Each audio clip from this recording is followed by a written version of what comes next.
Kakkad is an old colleague and well-known national security and international relations expert. An artillery officer of the 1978 batch, he commanded an RT regiment and RT brigade.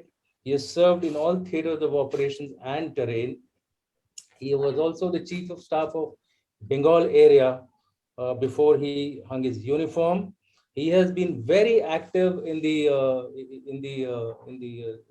writers circuit. He has regular columns going in the Statesman, in Daily Excelsior, and all many other leading dailies. If I start recounting, it'll take me a lot of time. He's got a website where you can see all his literary exploits. He's also got a book to his credit, basically compilation of all his articles since he started indulging in a literary pursuit after his retirement. Uh, to speak to us on the likely approach of Pakistan in the short to the medium term towards India, suggest measures to deal with security challenges posed by Pakistan from such a collusive threat.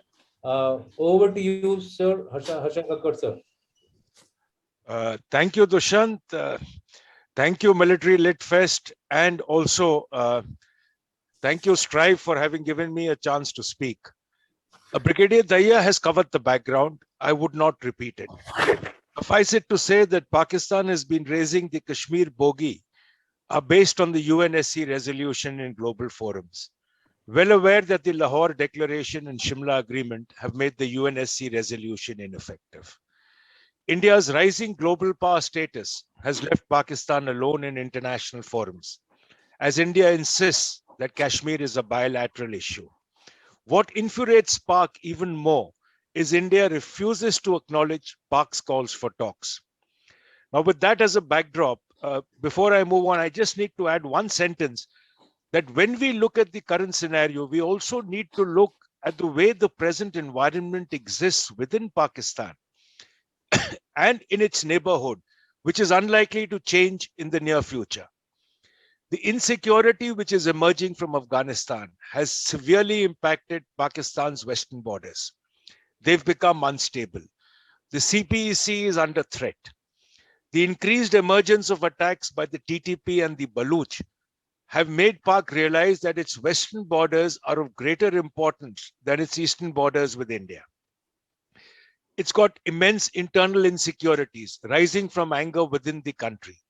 The TLP, whose agitation is on now, and it's not the first, this is the third or the fourth agitation of the TLP, and is going to regularly be coming into the limelight. The PTM, the Pashtun Tahaffuz movement, the rising power of the clerics, religious fundamentalism, extrajudicial arrests and killings in both Balochistan as well as Waziristan has had an impact on the internal instability within Pak. Look at the economy now. It's going through an economic downslide. Its inflation is the highest in South Asia, running at about 9% today. The dollar as of today morning was at 174 plus. This would enhance inflation, rise the costs of imports. There is no IMF loan expected in the near future. Foreign exchange reserves as of this morning was 17.6 billion, just enough for about 2.7 months of imports.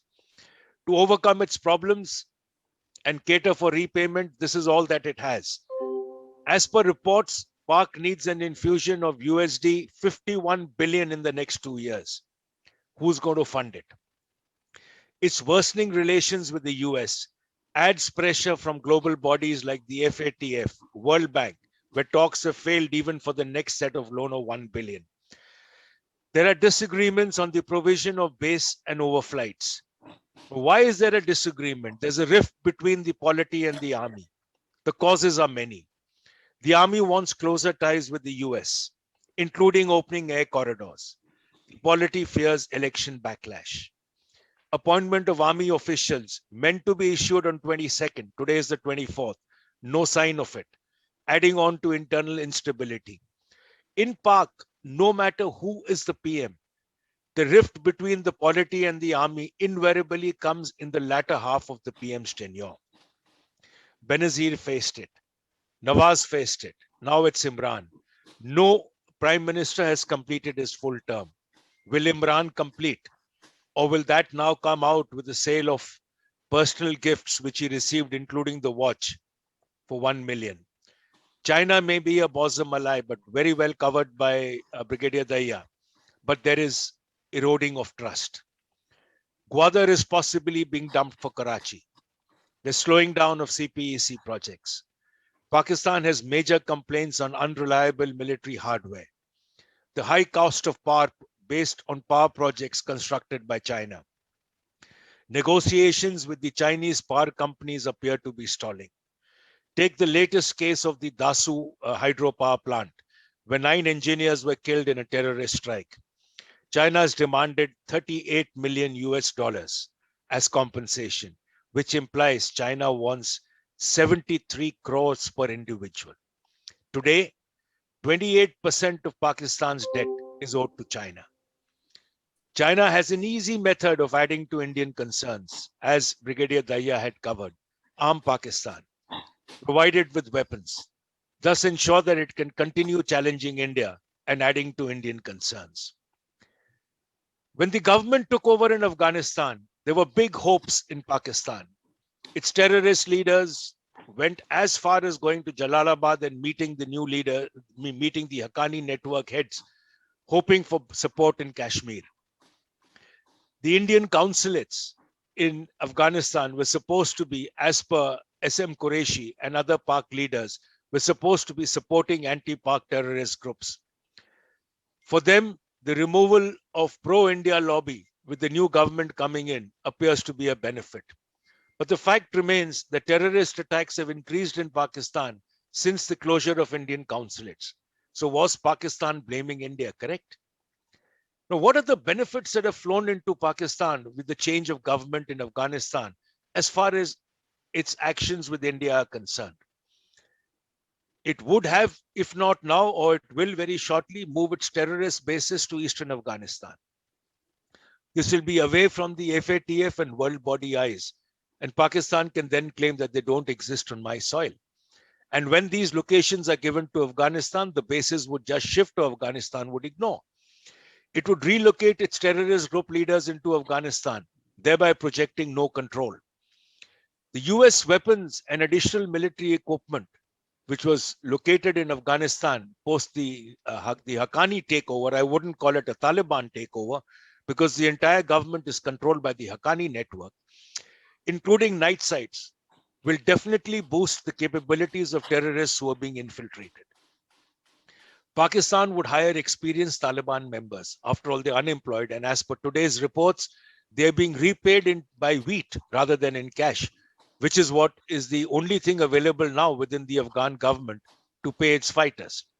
It will even hire IED experts, possibly for employment in Kashmir.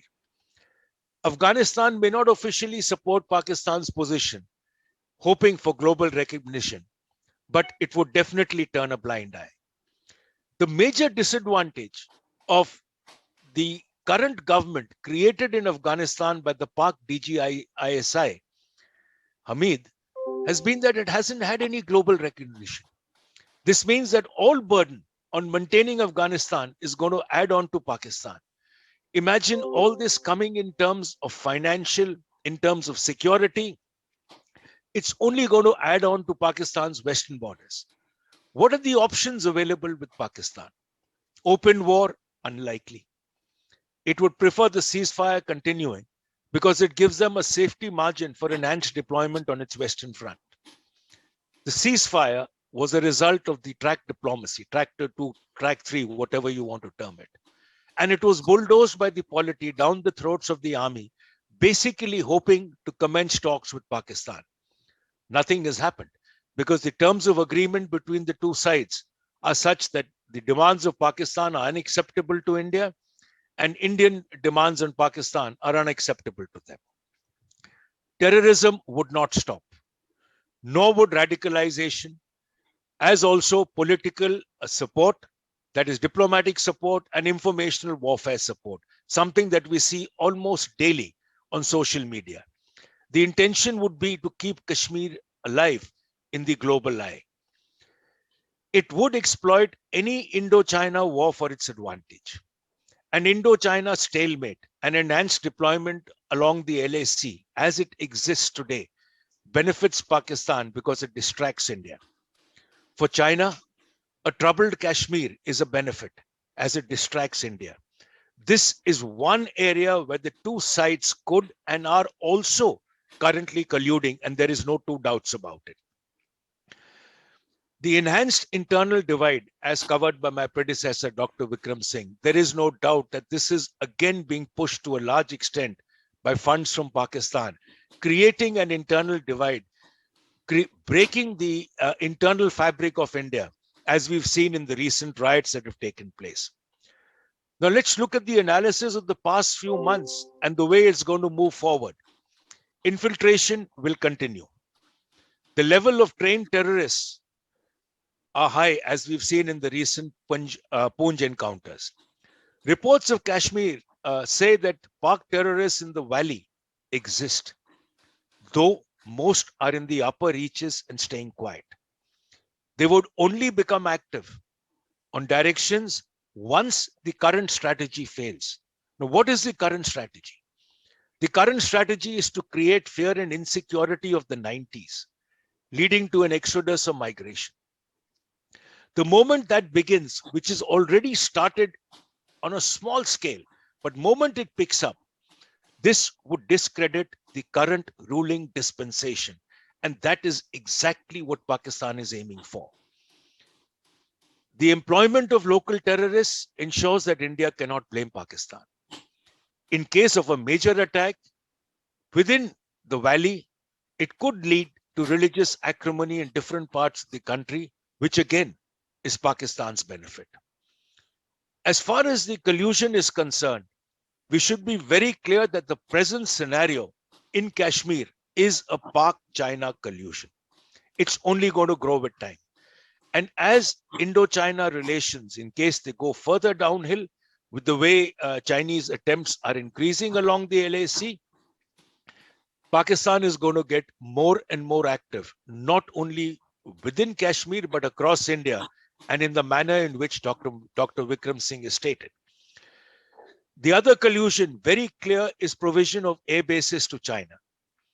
As also collusion, in case Indo-China relations go further downhill, is going to be in the maritime domain. This will ensure that Indian maritime power remains split.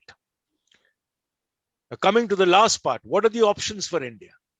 The first and the best option that India must do today is end the ceasefire. It must target Pakistan camps and launch pads, which have moved far closer to the LOC. This would send a very clear message to Pakistan that if infiltration does not stop, targeting will increase. And the ceasefire has actually benefited Pakistan much more than us, and therefore there is no need for keeping it going. The threat of change of Indian nuclear options in case of collusion between Pak and China must be made clear. A warning must be given that Pakistan would be hit by every possible resource available within India in case Pakistan continues to collude with China. With this, I'd like to just conclude and state that there is no doubt that the two nations, Pak and China, are working in tandem, exploiting the scenario as far as they can, without officially getting into the public domain or into an open, visible collusion. If we have to deal with them, there are no two doubts that we will have to handle Pakistan firmly. And the one way of handling it firmly is first to break the agreement of the ceasefire, and the rest of it would follow. Thank you.